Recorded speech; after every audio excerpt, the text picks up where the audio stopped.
आज एक अफसोसनाक ख़बर आपके साथ शेयर करनी है। हुआ कुछ इस तरह कि मैं तकरीबन यहाँ 10 साल से अमेरिका में रह रहा हूँ, लेकिन आज तक मैं किसी ऐसे शख्स को नहीं था जानता पर्सनली जिसको यहाँ से डिपोर्ट किया गया हो। लेकिन अब वो हकीकत नहीं रही, अब ये हकीकत बदल चुकी है। अब आज मैं अभी पिछले 2-3 दिन से मैं अपने बार्बर जो हजाम है उसको कॉल कर रहा था, लेकिन वो वॉइस मेल पे जा रहे थे, मेरा फ़ोन बंद जा रहा था। तो एक दिन मैंने इंतज़ार किया, दूसरा दिन, तीसरा दिन। तो आज वहाँ पे मैं जब पहुँचा तो मैंने दूसरे जो बार्बर थे उसी शॉप में, उनसे पूछा भाई वो हसन किधर है? तो उन्होंने कहा उसको तो आइस पकड़ के ले गई है। तो इसका मैं थोड़ा आपको बताऊँ, वो यहाँ तकरीबन 20 साल से रह रहा था। डॉक्यूमेंट उसके पास नहीं थे, लेकिन कोई उसकी क्रिमिनल हिस्ट्री नहीं थी। एक इंतहाई अच्छा शख्स था। उस तर्किश था।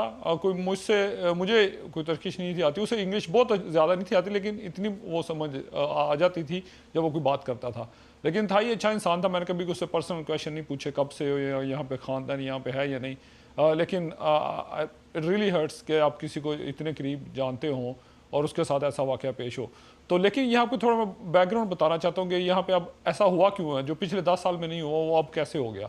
तो जैसे मैंने अपने पिछली वीडियोस में हमने कई दफ़ा जिक्र किया कि अगर डोनाल्ड ट्रंप अगर चाहे भी तो सारे इलीगल को यहाँ से डिपोर्ट करना, तो उसे फिर भी 15 से 20 साल लगेंगे। लेकिन उसका उन्होंने हल ये निकाला कि उन्होंने आइस का बजट जो है तकरीबन 80 से 90 बिलियन डॉलर बजट मुख्तस किया और न्यू हायरिंग की 12,000 से 15,000 जो नए कह लें अहलकार उनको हायर किया, उनको भर्ती किया ताकि ये प्रोसेस इसको तेज़ किया जाए।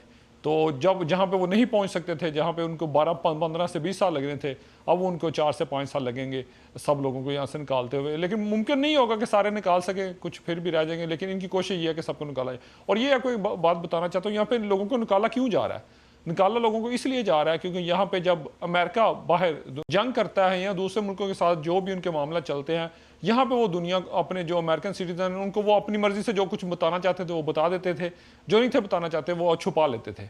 लेकिन जो इमिग्रेंट हैं, जो बाहर से आते हैं, वो इस चीज़ को उनको पता होता था, उनकी फैमिलीज बाहर होती हैं, वो इस हकीकत को जानते हैं कि जो जहाँ पे मीडिया में दिखाया जा रहा है वो हकीकत नहीं है। यहाँ पे अमेरिका में 90% जो यहाँ पे बोर्न एंड रेज्ड कह लें लोग हैं, यहाँ पे पैदा हुए हैं, यहाँ पे परवरिश पाई है, वो दो ही चैनल देखते हैं, एक फॉक्स न्यूज़ और एक CNN।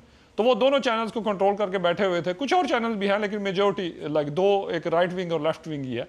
तो दोनों को वो नज़रिए को वो कंट्रोल करके बैठे हुए थे। बाकी चीज़ों में वो अपना डिफ्रेंशिएट दिखा लेते थे, लेकिन जब फॉरेन पॉलिसी पे आते थे तो वो लोगों को अपनी मर्जी से जो बताना चाहते थे वही बताते थे। तो लेकिन जब इमिग्रेंट्स जो बाहर से यहाँ पे आए हैं, उनके फैमिलीज बाहर हैं, उनके वो फॉक्स और CNN से बाहर भी हैं, वो अल जज़ीरा देखते हैं।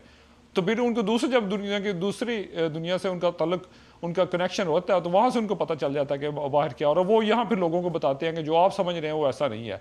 सोशल मीडिया को भी कंट्रोल करके बैठे हुए हैं, इलेक्ट्रॉनिक मीडिया को भी। तो इमिग्रेशन इनका मसला, असल मसला इमिग्रेंट को निकालने की वजह यह है कि यहाँ पे जो इंफॉर्मेशन है वो सही इंफॉर्मेशन लोगों तक पहुँचा रहे थे। तो होपफुली कि अब आने वाले दिनों में कोई बेहतरी आए, लेकिन डोनाल्ड ट्रंप के होते हुए मुझे नहीं लग रहा ये मुल्क आगे की तरफ जाएगा। ये मुझे लग रहा है कि ये मुल्क पीछे ही की तरफ जाएगा।